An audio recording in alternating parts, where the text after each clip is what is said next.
২৪ বছরের মধ্যে প্রথমবারের মতো উত্তর কোরিয়া সফরে গেলেন রুশ প্রেসিডেন্ট ভ্লাদিমির পুতিন। বুধবার ১৯ জুন ভোররাতে পিয়ংইয়ংয়ের বিমানবন্দরে একটি জমকালো অনুষ্ঠানে তাকে আলিঙ্গন করে উষ্ণ অভ্যর্থনা জানিয়েছেন উত্তর কোরিয়ার নেতা কিম জং উন। এ সময় দুই নেতা তাদের ভাব বিনিময় করেন এবং দুই দেশের সম্পর্ক উন্নয়নে একসঙ্গে কাজ করতে সম্মত হন। উত্তর কোরিয়ার রাষ্ট্রীয় মিডিয়ার বরাতে ব্রিটিশ বার্তা সংস্থা রয়টার্স এ খবর জানিয়েছে।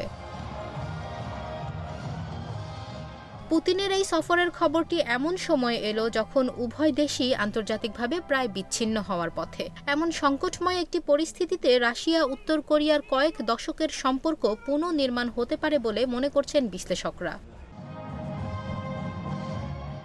বিশ্লেষকদের মতে ইউক্রেনে যুদ্ধ জোরদার করার জন্য উত্তর কোরিয়া থেকে গোলাবারুদ, নির্মাণ শ্রমিক ও স্বেচ্ছাসেবক সেনা চাইতে পারেন পুতিন। বিনিময়ে পিয়ংইয়ং তার সামরিক বাহিনীর জন্য প্রযুক্তিগত সহায়তা চাইতে পারে মস্কোর কাছে। প্রোটিন, আয়রন ও ফাইবার সমৃদ্ধ প্রাণ টোস্টের আবেশে সবাই কাছে আসে।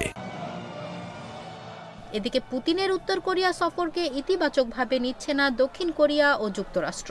তাদের শঙ্কা, পুতিনের সফরের ফলে মস্কো ও পিয়ংইয়ংয়ের মধ্যে সামরিক সহযোগিতা বাড়বে, যা জাতিসংঘের প্রস্তাবের লঙ্ঘন। রয়টার্স বলছে, উত্তর কোরিয়া সফর শেষে ভিয়েতনাম সফরে যাবেন পুতিন।